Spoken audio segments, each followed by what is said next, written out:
go!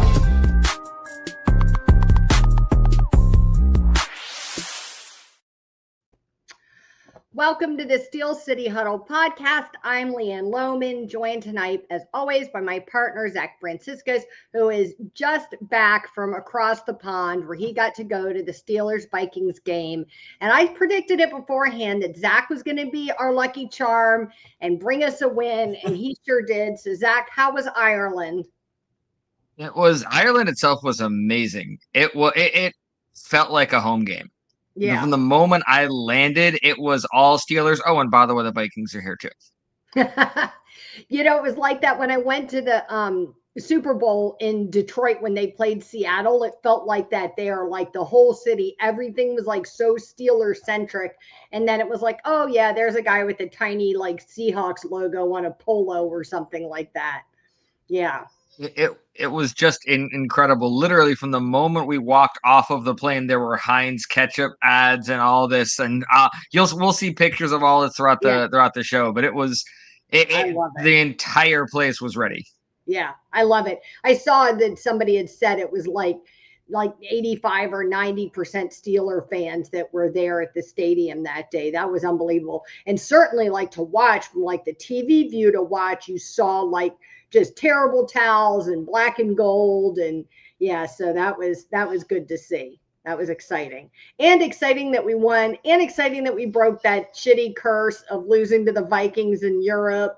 Like I was just losing to the Vikings, period, because for some reason we kind of historically struggle with them. So that was good. That was a good game. It pulled it. I mean, they made it way too close, and we're going to talk about that a little bit and some of the wacky decisions that were made. But overall, do you feel that this Steelers team is a team that's like ascending, or this is a Steelers team that's like not very good and they're getting lucky, somewhat? Yeah. I forget what was said, something like, are they the best team in the worst division? Do you know what I mean? Or are they like a team that's like ascending within that division? No, I think, and there have been many other years where I'm like, oh, thank goodness the rest of our division is bad. I don't feel that this year. That's a perk, because I feel that Vikings game is a game past couple years we would have lost. We would have somehow found a way to fully collapse. Because if we're being 100% honest, we should have won that game much more. The refs really, really wanted the 2 turnovers taken away from us. And just so you know, if you were mad there, the amount of a lot of yelling at the ref in the commercial break. It was just as loud. Yeah, I'm sure. I know that everybody that was, on this side of the Atlantic Ocean was screaming and yelling about some of those. They were, a little bit ridiculous. And I think it felt that same way. I've always been a fan who feels a little bit like the refs tend to pick on the Steelers. I definitely felt it in that game. But to me, this does feel like a team that's like slowly figuring it out, right? And it made me like, I was thinking about it as we had the extra time this week. We usually do the show on Tuesday. We held off to give Zach time to recover, and my week's been a little hectic, and do the show since we're going into the bye anyways. It felt like not such a big deal. And so I had a little time to reflect on it. And I was thinking about like week 1 and week 2 when we were talking about like if it's panic time, like do we need to be worried, you know what I mean, about this team and how they're performing? And we kept saying like, this is early days in the season, right? Like this is the time the teams like get it together and figure it out. And so if that, if that's really true and you really believe that, and I do, then I think that that's what we're seeing from this Steelers team. At least we're seeing progress, because for some of the other teams in our division, not so much. Exactly. And we were missing people. We're still missing Joey Porter Jr. We're missing Alex Highsmith. Shout out to Herbig, by the way. My goodness, we'll get into that. But there's so many reasons why I'm more impressed with this team than other people. It really seems like a lot of people are desperate for this team to be bad, and the fact that they're not is really irritating them. Yeah. Well, I do think that we've talked about this before, that there is like a segment of this fan base that wants to be like unhappy and frustrated all the time. And if they don't have something to bitch about, like they're just not happy. And so look, is it perfect? not by a long shot, right? Like there's lots of room for the team to improve on in all three phases of the game. So including coaching, like there's nothing that's perfect there. But I do think, if you're looking at this offense, it does feel like they're starting to get it together. It doesn't mean that they're not making mistakes, but it does seem like it's at least headed in the right direction. We've had other years where you start off good and then all of a sudden it looks like the wheels are falling off the cart and you don't know what's happening. So exactly. And the adjustment in this game came really, really quick. You could tell right off the bat, that first sack took the air out of the stadium for a second. Like we all just kind of took a step back. But then the immediate thing, like, okay, whatever the game plan was, out the window, quick passes. Yeah. And for anyone who doesn't know, Aaron Rodgers is getting the ball out faster than anyone in the NFL, which I like to see, because what better way to counter a young O-line that's struggling? And that mattered a great deal. And that wouldn't have happened in the past. Before we've been, no, we got a game plan, stick to it. No, we don't adjust. No, we adjusted quickly. I was impressed by that. I think that's a really good point, because I agree with you. When that sack happened, the first thing I thought was, shoot, why did I keep Minnesota's defense in my fantasy league? I clearly jinxed us. And if we lose this game, it's going to be all my fault. And then, and then I saw them, like you, start to make those adjustments. And I thought, this is why we signed Aaron Rodgers, right? Like, so you can, whatever you want to say about him and his age, and he may not be, speedy, quick running. He's no Lamar Jackson, but this is why we signed him, because he has the ability to do that. And that's something that we haven't necessarily seen over the past couple of years. So he's getting that ball out quick. And you're right, it's a way for the quarterback to help support that offensive line, to say, hey, I know that this is somewhere you're struggling, and I'm going to help you and you're going to help me, and we're going to plan and get through this together. And that's what they were doing. So to me, it was Rodgers' best game as a Steeler by far. He was 18 of 22 for 200 yards, an 80-yard touchdown pass to DK Metcalf. That helped me in fantasy. And that quick game was working. He protected the ball. Do you know what I mean? He was making smart decisions. To me, it was his best game as a Steeler. He was definitely a winner on offense. Who were some of your offensive winners?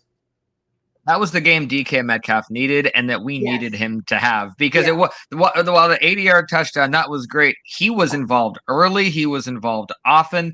And I've seen some pretty cool stuff in person at sporting events.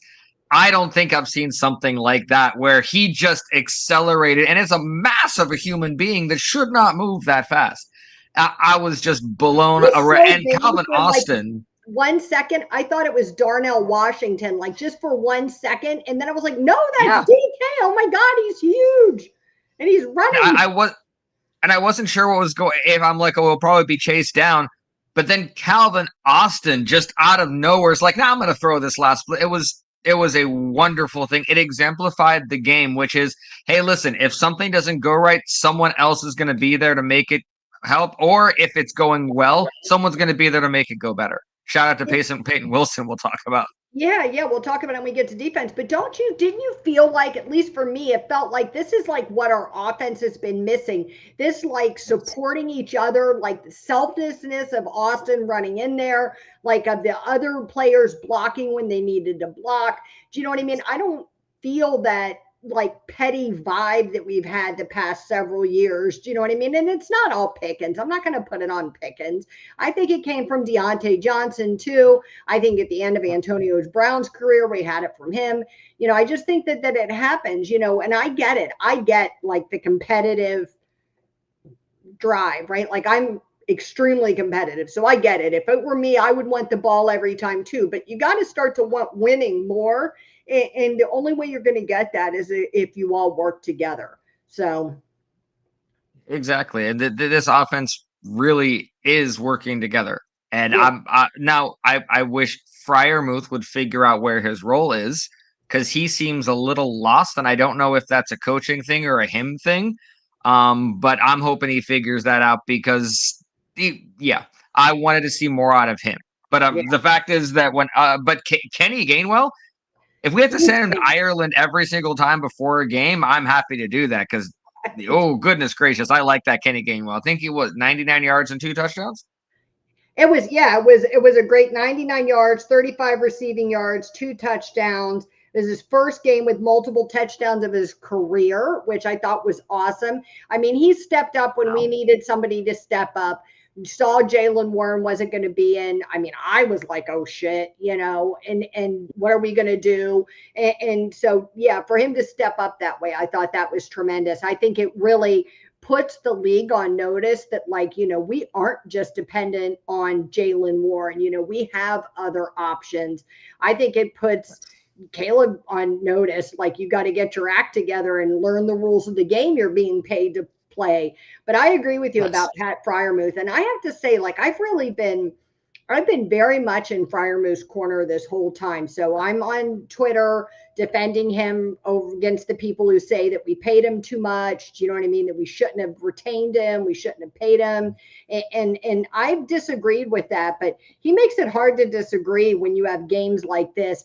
And I have to think that it's got something to do with either coaching or the way they have to design the plays because of what's going on with the offensive line or something else. Do you know what I mean? Some component of personnel or something, because we've seen production from Pat Freiermuth. So there's no reason that he shouldn't be able to produce now.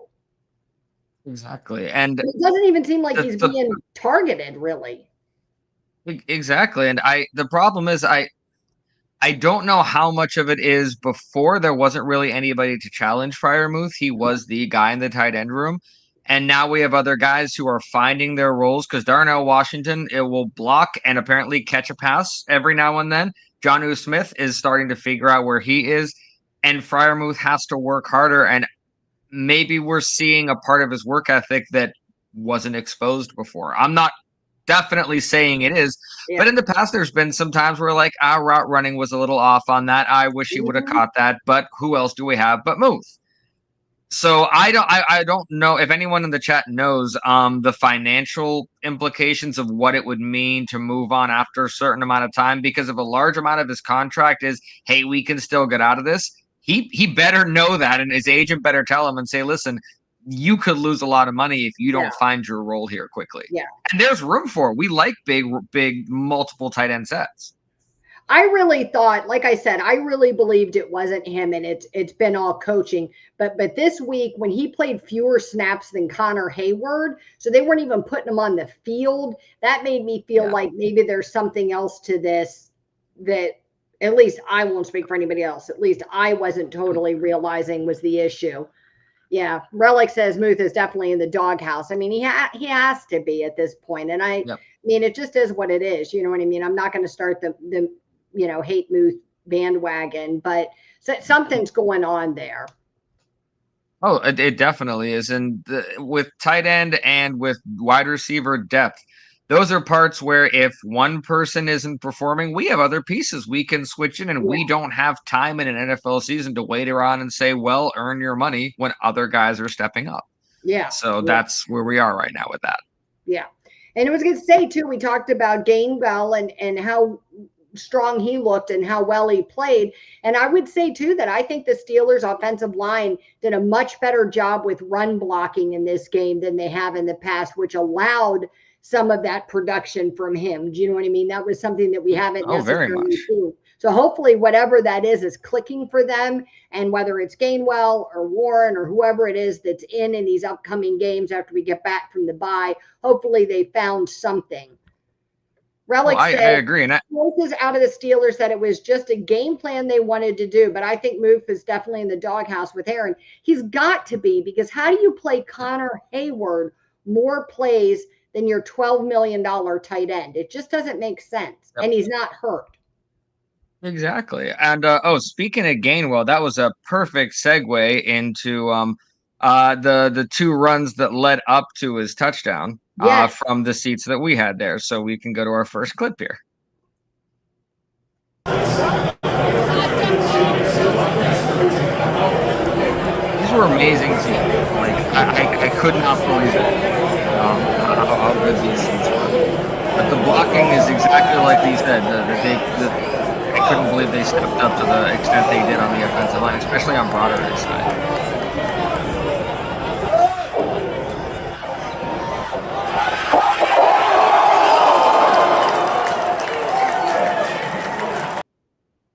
was outstanding.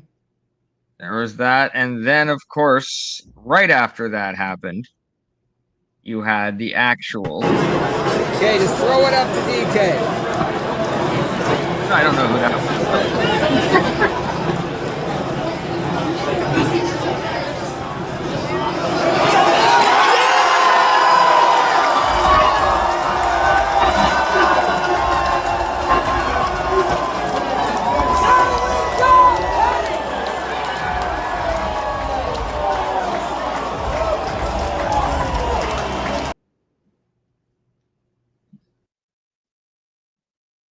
I don't know, maybe something. And that's definitely something to me that showed like real improvement from that offensive line. Like they're to me, they were really, we saw something from them that we haven't seen. And that gives me hope that, with this bye week, look, early bye like this kind of sucks.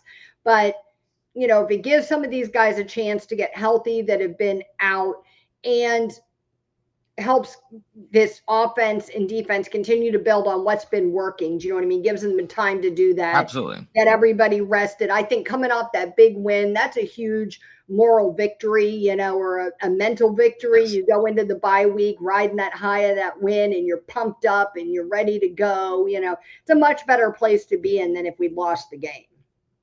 Oh, absolutely. And there's a lot of people out there who, like we were talking about before, who are desperate to find the negativity. And a big thing is, oh, well, look at all the people. They're playing backups now. They're playing bad team. Good team or bad team, if you go up against teams you're supposed to beat, you beat them. And we beat Carson Wentz. And when the Browns come up, I genuinely feel we're going to beat them. And going into, like you said, early bye week is unfortunate, but we are going into a 3-1. And that is, like I said, we're right on pace for kind of where I thought we would be. And that's all we want, because it's not going to get any easier late in the season, except if Lamar Jackson and the Ravens continue to get beat up. Everybody will say, though, they'll say those things, well, you're playing backups and you're playing this, but then that's the same crowd that will turn around and talk about how we play down to teams and lose all the time. So you can't have it be both ways, right? Like it can't be all of that. So, look, like I said, is this perfect? It's not perfect, right? But they, they're kind of the island of misfit toys with some of these players they have, and they're making it work. Yep, they are. And if we would have lost, the entire thing would have been Brian Flores out coaches the Steelers. No one is saying that Arthur Smith coached up a really good offensive plan, some of it on the fly, and knew when to let Aaron Rodgers take it. It was a lot of teamwork between offensive coordinator and the offense we haven't seen in a bit. And Brian Flores is a damn good defensive coordinator. I mean, and there a lot of times that showed because that pass rush was serious, but Aaron Rodgers was better in his short throws. That's a really, really good defense. I mean, they scored 2 touchdowns the week prior, won them that game. I mean, that's a really solid, good defense, and they're well coached. And so, I think I just hate it. Like, I hate the taking away, you know what I mean? You're almost like a poor sport winner, like don't take away from it. Like you won the game. I'm not saying you have to go, everything's perfect, right? Because it's not, but then you also have to give some acknowledgement that you're moving in the right direction. And to me, that's where we are. So let's talk a little bit about our defense. So who were kind of I know what I didn't ask you. Did you have any offensive losers before we go on to defense? Did you have any major offensive losers? Interestingly enough, and I'm gonna have to rewatch the tape to know for sure. Troy Fautanu seemed really out of sorts. He seemed overly frustrated with himself in between the things. He seemed a little separated from guys on the sideline. I think he was in his head a bit, and he needs to get out of that because we can adjust to it, but we need that.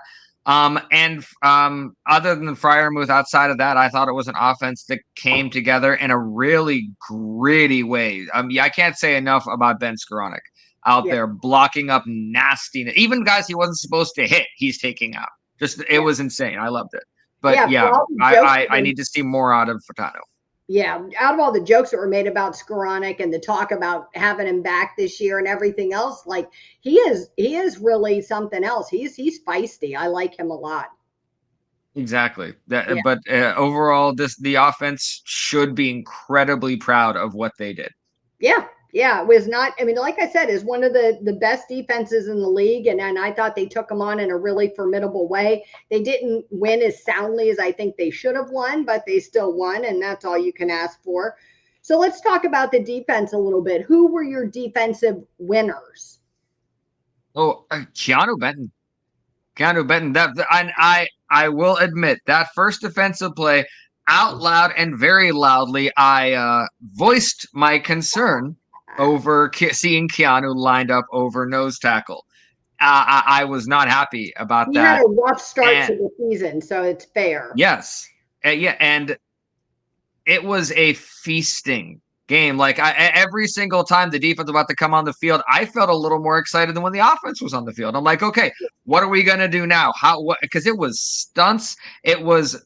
We didn't have to move TJ around because Nick Herbig was a hurricane of a force on the other side. Now, there was that big miscommunication that apparently everyone wants to take responsibility for, which I'm fine with, because that's a lot of that's character right there. But Yeah. Peyton Wilson's speed is real, because I did not expect that. And in person, it was. I haven't watched the tape back enough to know if it was as awesome on TV. But my goodness gracious, just I was like, okay, well, that's a touchdown. And then just a streak of 41 comes over.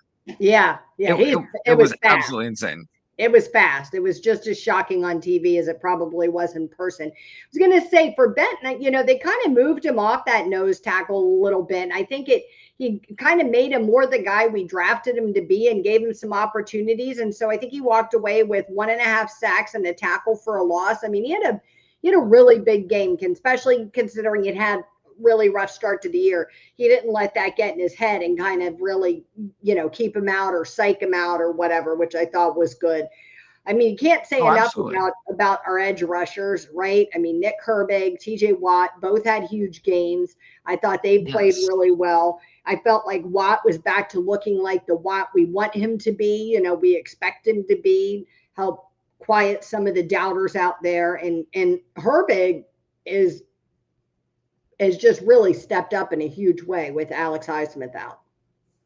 Oh, absolutely. And I just say my wife was filming for all the little clips, so I didn't have to. And she said that due to the like protector on her screen, half the time she had no idea what she was filming. She was just trying to aim us up, and it didn't matter. There were masterpieces, and nice. I almost cried whenever I saw that she got the Benton sack and the TJ interception on film. So I wanted to play that. Yeah, let's because see it. it's incredible.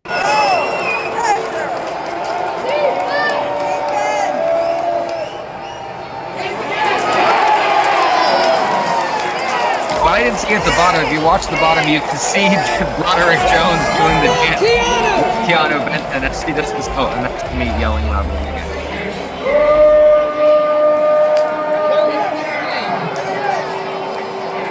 It was a actual home game. There was no Vikings replays. There was gonna beat you.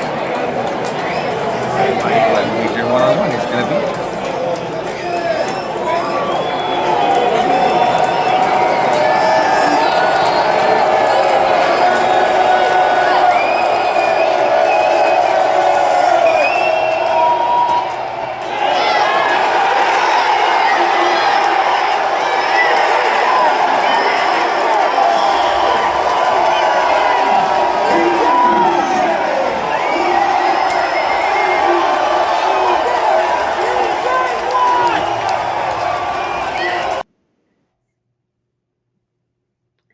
That was awesome. Outstanding film work, honey. Thank you very much. It was brilliant because there was a lot of footage to go through, and I was going through. I'm like, oh please stay. It was just I was so happy, and this is the first day I've been able to talk for more than a few minutes without my voice suddenly going. I had no voice whatsoever. Yeah, I'm not surprised. So talk a little bit about Peyton Wilson. I thought he had a a good game. You mentioned that Yep. flying downfield. I mean, that was an incredible display of hustle, Yes. on his part was unbelievable. He had a really solid performance in that game.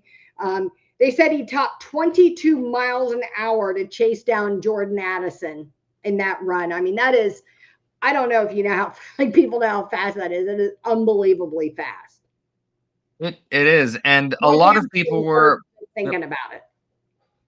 it was, yeah, I've been on a plane for a bit, and just that make my legs hurt. I can't imagine running at the speed that he ran. But the secondary performed, I genuinely believe, admirably, considering the amount of turnover, the fact that Jalen Ramsey, I don't know how long his hamstring was bothering him. And because I don't, did you see when he went out? I know when Austin went out, I know all that. I didn't see when he went out. Yeah, I saw him go out it saw him there with like it was like on the sidelines, you know what I mean? Like you could tell it was like cramping up on him, and then he was gone. So yeah. Yeah, so we were playing. I mean, we're seeing guys like James Pierre come out. Juan Thornhill was having to play a lot more. Chuck Clark, and whether it was Terrell Austin needing to call something simpler, which he admitted on camera that is something that he should do, or it was Clark not communicating. It is something that, weirdly enough, this defense has earned enough trust with me right now. I'm going to say, okay, if you'll fix it, you'll fix it, because this is the front seven that we have been waiting to see, that we talked about, that PFF talked about, that everyone talked about we were supposed to be.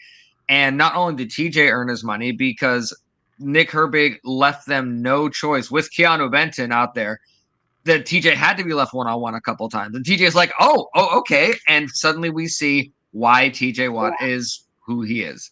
Yeah. Just incredible. Incredible stuff. It was a lot. That grouping was a lot for the Minnesota offensive line to handle. I mean, that was, they were a handful, and they continued to bring the pressure.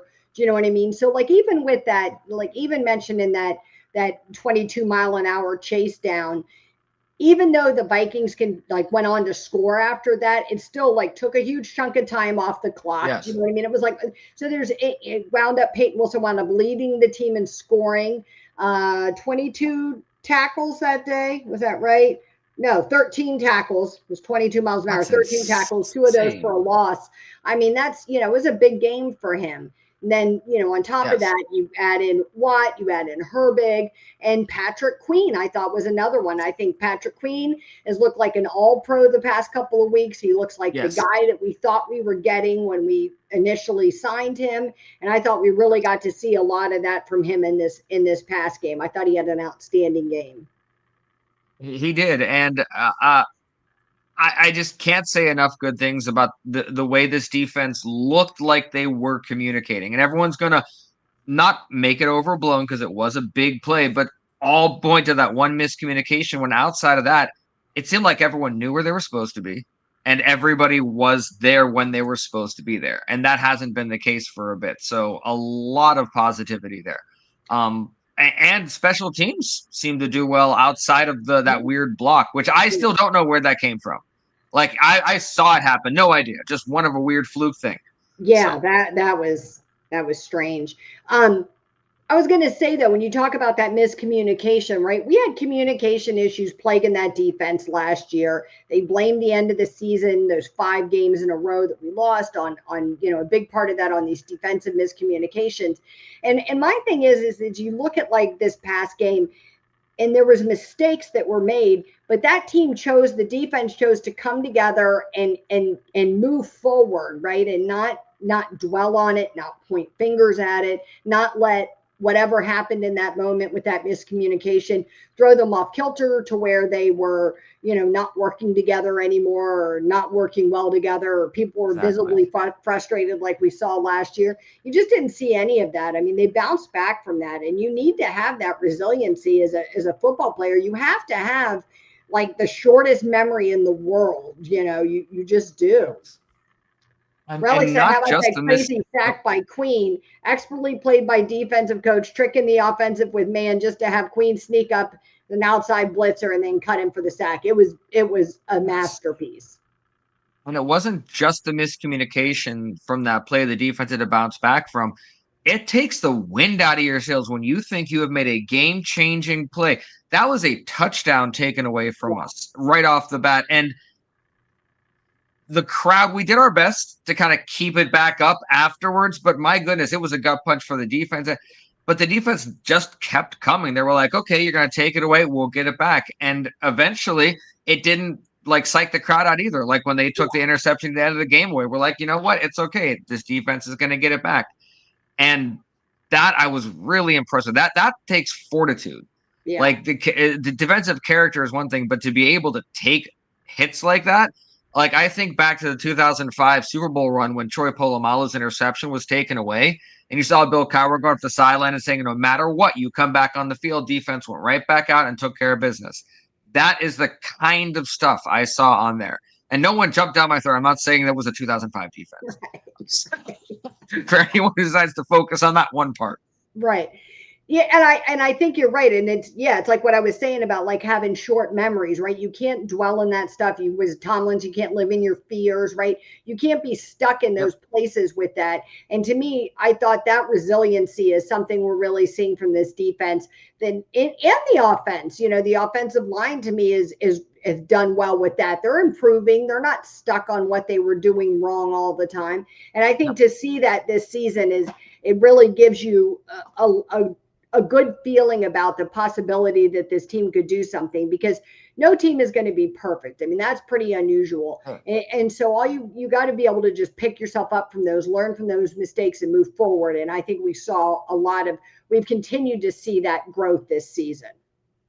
Oh, 100%. I'm excited about the bye week because I think there's so much to build on. We have tape that isn't that great. We have tape that is really, really good. And I think everyone, even if they don't say it out loud, knows there's a couple of very winnable games coming up that were much more winnable now than were before. Mm-hmm. And there's a division that is just ripe for the taking. It's asking to be won by us right now. It really is. And you would have to hope that, like, I don't want to get ahead of myself. Do you know what I mean? And start putting, counting my chickens before they hatch. I don't want the team to do that either. Right. You got to focus on what's ahead of you. And how many times have we said before, we shouldn't lose to the Browns? It happened last year. We shouldn't lose to that Browns team. And then you underestimate them and you go out there and you can't forget that they do have some serious talent on that team, even if they don't know what the hell they're doing with their quarterback situation. I mean, we might joke about Myles Garrett, but he's a formidable threat. And so, they have to really make sure that they don't, take that lightly when they go out to face them or any of the other teams.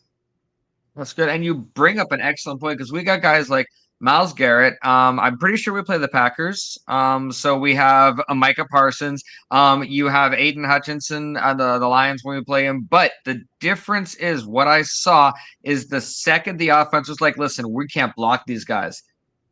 We were able to make an offensive plan work. That DK Metcalf touchdown was a tiny little throw based off the fact that pressure was coming. So what I'm looking forward to is Arthur Smith and Aaron Rodgers sitting down with the offensive line and saying, listen, we're just going to frustrate Myles Garrett. We're going to throw screens around him. We're going to do little short passes. We're going to make him so mad that you guys are going to be able to take care of him. Yeah. And I'm looking forward to that. And I think we can do it this time. Yeah. Yeah. So did you have any defensive losers this week? I really didn't have any. Not defensive losers because everyone performed, whether it was up to the best of their ability, because we had a lot of depth pieces having to step up. But a lot of guys earned their money. A lot of guys earned their money. Yeah. And you could tell that the level of being psyched up that defense showed nonstop throughout that game was just remarkable. And I think they're really feeding off their own energy right now, which is what you want. You want to be able to ignore everything and just go based off what you're feeling in that locker room, and they're feeling themselves right now. Yeah, as they should be, and that's good because I want them to continue to ride that high and to working together during this bye to be ready for the long back half of this season.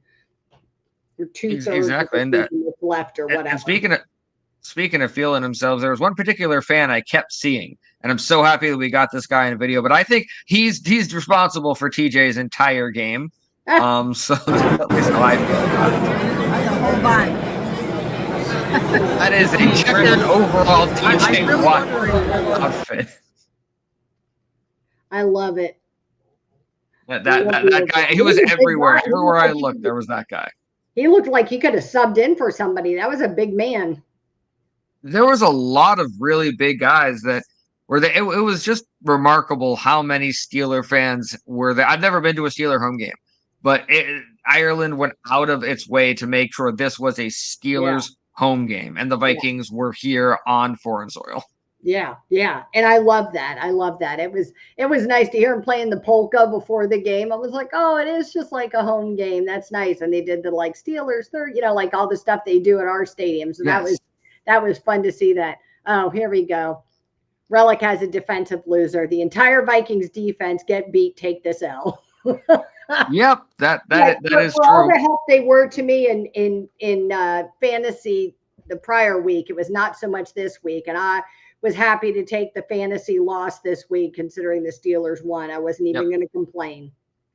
Not even. That's right, and I did have a wish that came true. That is a positive of the nail bitingness that it came down to. Because at one point, when it was like 21 or 24-6, I was sitting there. I'm like, oh man, there's going to be no need to play Renegade.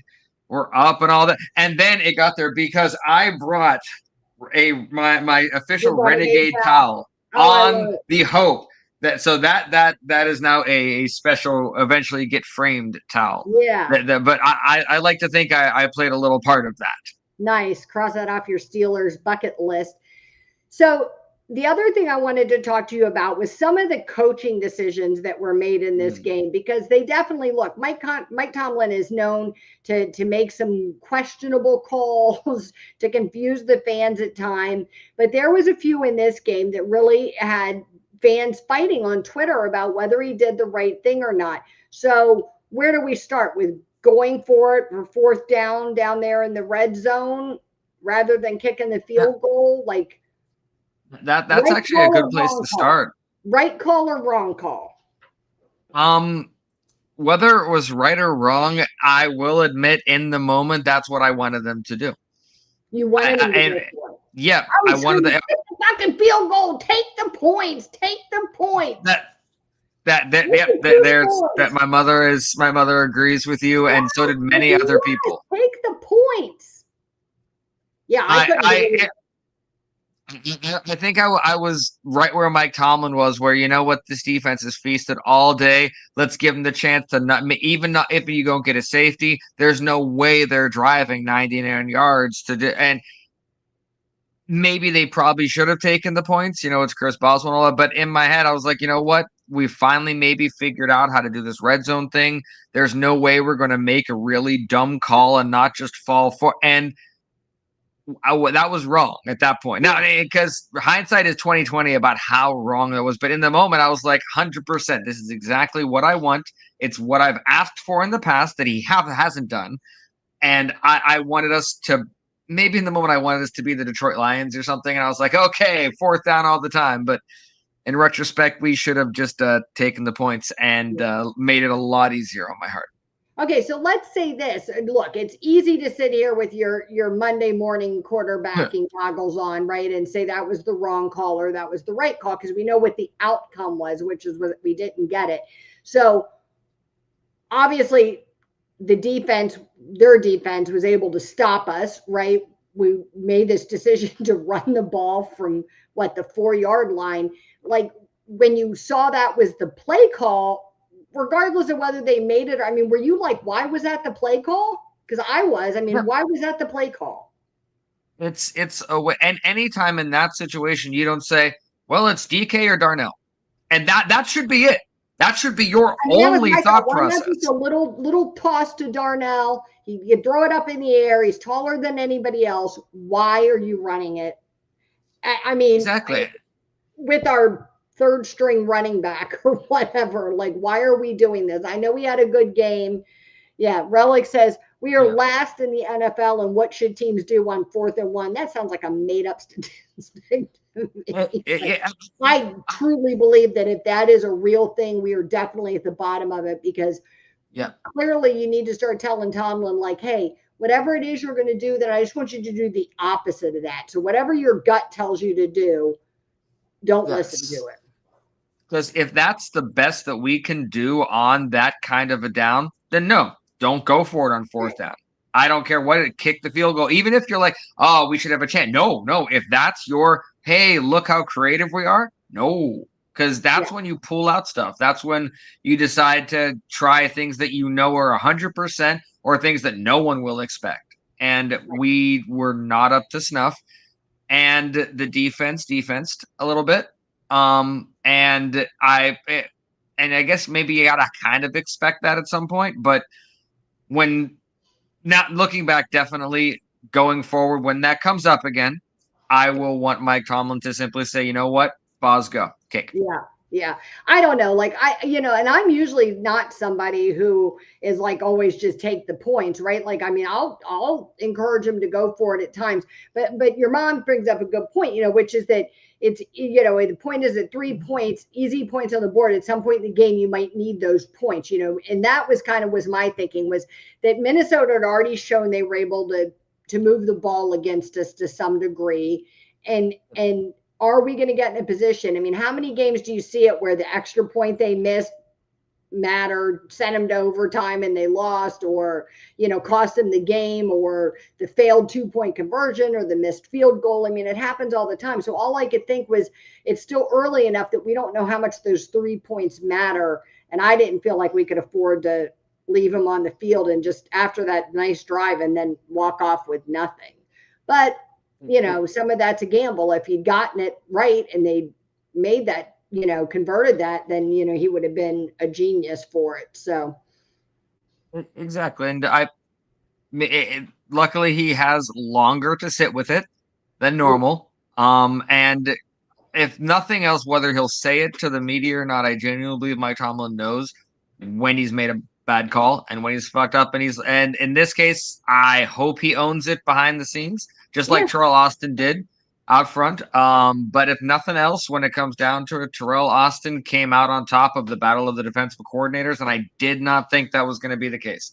I love our defense, but I was just so impressed by because a lot of people damn our coaching a lot, and a lot of time for good reason to a point.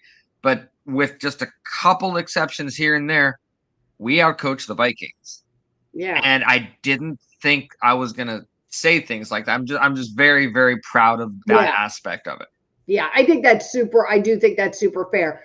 Before we answer Relic's show break question, I have another question, because that wasn't the only wackadoodle call. What about the decision to punt on that final drive? I didn't agree with that at all. But bizarre, then again, right? There was that was the Mike Tomlin call of the game. The other one was, trying to be too fancy or whatever, but that was just a straight up Tomlin call where you're like, I don't even know. Kind of like, is there a rule against like when you can't challenge at the beginning of the game, when he definitely should have thrown the red flag and he did not for that turnover? Not that I'm aware of, unless it has something to do with whatever, sometimes certain calls or whatever you can't throw. But no, I mean, it's the only time that you're prohibited from throwing a challenge flag is the final 2 minutes of the half. Yeah. Right? So things like that, those are classic Tomlin moves where you're just like, I don't know why, and he's never going to explain it. It's like a UK football ref. They make a call and they will never ever have to explain why they made that call. Tomlin's not going to tell you why. Like that, for like the people that are critics of him, that is the one thing I agree with. And maybe that ego is just part of what you need to get to the successful level he has, right? Like people who are as successful as Mike Tomlin, as a Bill Belichick, as John Gruden, like as of any of these big coaches, they all have that kind of like type A big ego personality. And so Tomlin is definitely, no different. Oh, 100%. Yeah. So Relic had a show break question, Zach. What did you eat at the stadium? Did you get lunch, a snack, etc.? I need to know. He needs the details. What did Zach Well, eat that at the game? that's a problem because when it comes to food, I have to be incredibly boring because I have to be gluten free. I have to Oh, balance that's all this right. stuff. So I at the game I had French fries pretty much, but we did have amazing Indian food afterwards because every single bar was you could not even get in the doors. They were so packed. I'm But sure. there was a wonderful, wonderful Indian place that we went to that was completely empty other than us. Yeah. What are you booing my gluten allergy? Like I didn't have, I'm curious on what he's upset about. Like God, Ew. Eat the like gluten. there's I a don't care what it gluten does to your switch. stomach. Were they good fries at least? Oh, yes, they were amazing fries. They were, and I will say this: Look, I it's was in heaven. potatoes in Ireland. They should be like Yeah, top tier potatoes. they were actually very very good. But I am a tea drinker. I drink tea every single day. I got to go to bars, and when I ordered tea, they didn't look at me like I was insane. They had a teapot ready. I was so happy. They were. Everywhere I They just were really ordered tea, good. and they were ready for. Oh, it was Yeah. that part I was very happy about. Yeah, But that probably doesn't go over unfortunately, great in American bars. no, now my mom and wife had wonderful food, and I was Yeah. very happy watching them eat it, but I am happy to stay boring, so I don't die.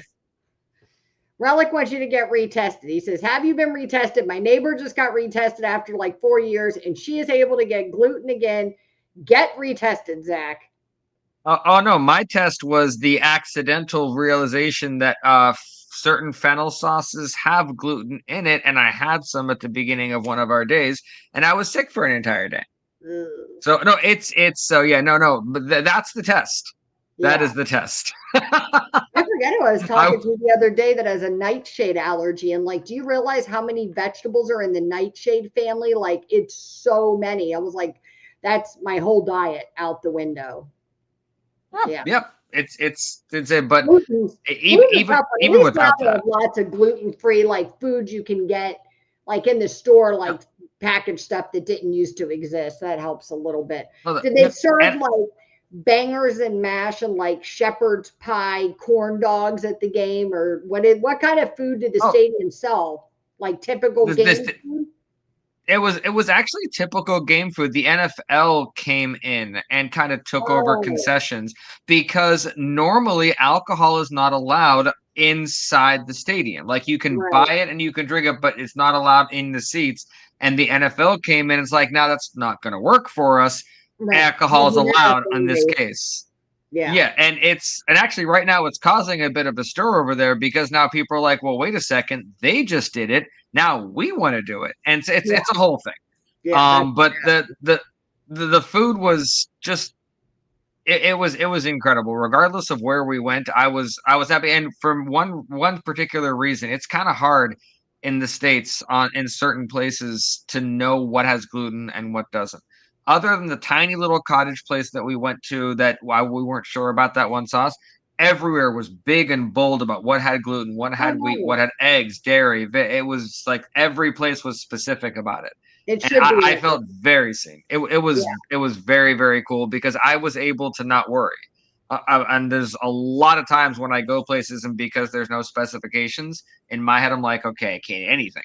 So, Right, right. and Yeah. this has become the gluten show. If you Okay, tune so in to hear education about the is gluten Steelers, show. too bad. Relic doesn't really know what gluten is, but I'm going to let you and Zach talk about that in your DMs. And he said he doesn't know if he could survive on non-gluten food, and I might be with him on that because I also like my glutens. Oh, I'm just saying. I miss donuts every single day. No, here's I your will mom say that telling you. She said you accidentally yep. ate some gluten before the game. You're so sick, deathly sick. Oh, she almost had to take you to the hospital. And your mom is a nurse, so she really knows he does not need to be Yep. retested. There you go. You heard it Yep. from the medical personnel, Relic. So we're gonna drop it about Zach's gluten allergy. That is. Well, Leanne, if you don't mind a quick 2-minute segue, I actually put together a little thing because I had a bunch of pictures and I was trying to figure out how to share them all of this. So before we get to that, we went on a traditional music Irish pub crawl. the last night that we were there. And the rule is when you go to really ultra traditional Irish pub crawls, if anyone starts singing, everyone shuts the fuck up. Oh. No one talks. And what that meant is I was able to get some amazing footage thanks to Honey, and isolate some audio and all this and put it to the picture. So what you're going to hear isn't from a record or anything. It's from a room that we were standing in at the beginning of the night at a pub that I was able to record a song from and then put it to the different things that showed how Steelers the Ireland was. So let me get this going. Yep, here we go. Jangle, jangle, all along the banks of the Royal Canal. To begin the morning, the screw was bowling. Get out of bed, ye, and clean out yourself and the old triangle. When jangle, jangle, along the banks of the Royal Canal. Oh, the screw was peeping as the lad lay sleeping, and I was weeping for my girl Sal and the old triangle.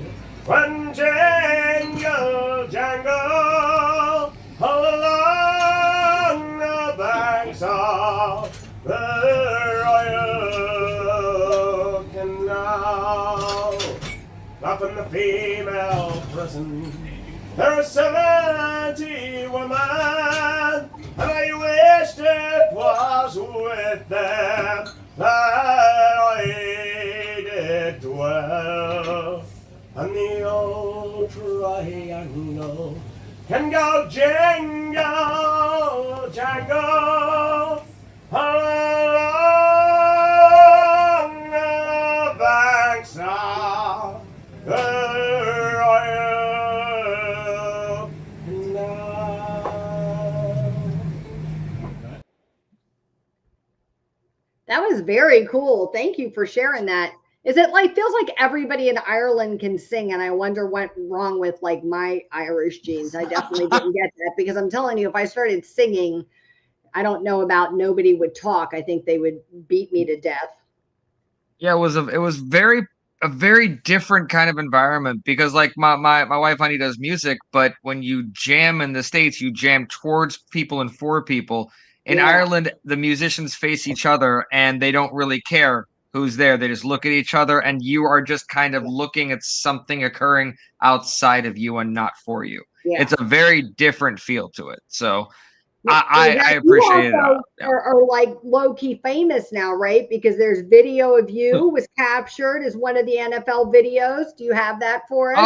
Oh yes, I forgot that. The Off the Ball sports network was there right after the game, and me and my mom got to be interviewed, and I was wondering if they were going to use any of it, or because there was a bunch of other people, but I actually did get into it. So here's the video for that. So fun. Historic game. Did you enjoy it? The Vikings returned, and the Pittsburgh Steelers, an Irishman, banished them. How did you get that match ball? So I was looking at the what's called the Jumbotron, the thing, and I saw, what's the name? I can't remember which player. One of the players just like he choked the ball, and I looked up, I saw the ball coming my way, and I just like grabbed it. There's nothing more Minnesota than giving you a little bit of hope and then heartbreak at the end. I think it was as good as a true Gaelic match, which I realize this is sacred ground to the Irish. They made us nervous at the end. I have to say the atmosphere was phenomenal. A lot of swear words. Don't know why we had to do that at the end of the game. So loud. I have never been to a game in Pittsburgh, and I feel that was exactly what it was like. Wish we could have pulled out a win, but we had a good time. Some of those calls were suspicious, that's all I'm saying. Super Bowl! We are going to Super Bowl! This city's just fantastic. I'm getting away from the Dubs It's all good. The Steelers never done 6 in a row. That was awesome. That was good to see you and Vicky on there. I love that. That was fun. It's fun stuff. It was a lot of fun. Yeah. So this week, our drunk uncle is a video clip instead of a tweet like I normally do, because we need to show this and then talk about this for a second, because come on, man. Absolutely. People will recognize the guy in this video. My years playing football, I have never heard of a tie or any of that. I honestly, I'm not sure. You guys probably know better than me if that's new or something, but I don't know how to feel, bro. I just, next week, next game, I guess, like.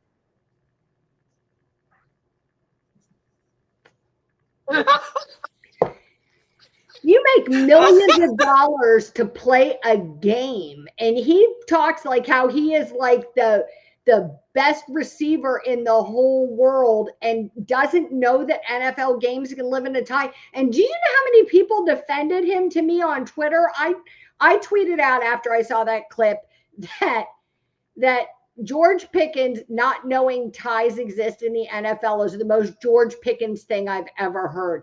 And so many people were like, well, he just came into the NFL. He's just out of college. I'm like, this is his 4th year in the league or something. Like, stop it.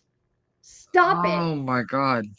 I mean, I come on. Yeah. You don't know there's ties. Somebody else said he was a part of one, but I think not, because I think our last tie was 2021 and he was drafted in 2022. And I think we tied the Lions in 2021. Yeah, it just seems like something that you're supposed to know, right? Like, it's not, I don't think that's asking a lot. It's not even like it's an obscure thing, right? So how at some point when you're talking about overtime and what you would do and plays you would do if you were in overtime, and if you played in college and it was one way, how do you not say, hey, do they still play until they have a winner, or do we have ties? Like, you would think that would come up at some point. You'd want to know. And I gotta say, he is. I don't know if it's lucky or whatever, but I did see the highlights of the game, and he didn't seem to let up. It didn't really seem to change how he played, so that's good. I am all for growth in people we don't have to see in the NFC. Yep. So at least there's that. But what a strange thing to not know. I mean, I can understand Caleb Johnson coming out of college and not knowing all that, but that just blew my mind. I thought it was a joke article at first. Johnson was on his second NFL game or something of his career when that happened. This is not George Pickens' second NFL game. And I understand ties don't happen that often, but like, I just don't get it. Like, this is his job, and he literally said, you might know better. You probably know better than I do, to the people that don't have his job. That's true. That would be like my boss coming in and saying, hey, I noticed we don't do business after 3. We're open till 6. I'm like, we're open till 6. Right. I mean, I was shocked. I was really shocked. Yeah. So that's a very, very, very good clip to choose for this week. That's insane. Yeah. So it's nice to see like a little like chaos and, other parts of the league. I'm happy to watch the rest of the AFC North fall apart. Do I believe for a second that Lamar Jackson and the Ravens, that Joe Burrow and the Bengals are done for the season? Not a chance. They'll be back. They're coming back. They'll be picking up steam as it goes on, and when that happens, they'll want to beat us. So, hopefully the injuries at least hang on just until they're done playing us or something. No. But and I will say that let's just say that doesn't happen. Let's say the injuries take their toll on these teams, which is a high possibility, and we are the top of a really bad division. I'm fine with that. I will take that all day long and dance to the home game we're going to get in the playoffs. How many times does that happen all over the NFC every year? There's like some team that was a whole thing last year, and I forget which team it was that made it to the playoffs, where there were other teams that had better, like much better records than them, that didn't make it because they didn't win their division. You know what I mean? They were like second in their division or whatever. So that's crazy to me. So happens to other teams. And there's been, I don't know the last time it happened other than this, but there was a 7-9 team at one point that made it. I think it was the Seahawks that year or the Saints. The Commanders made it one year like that with like a losing record.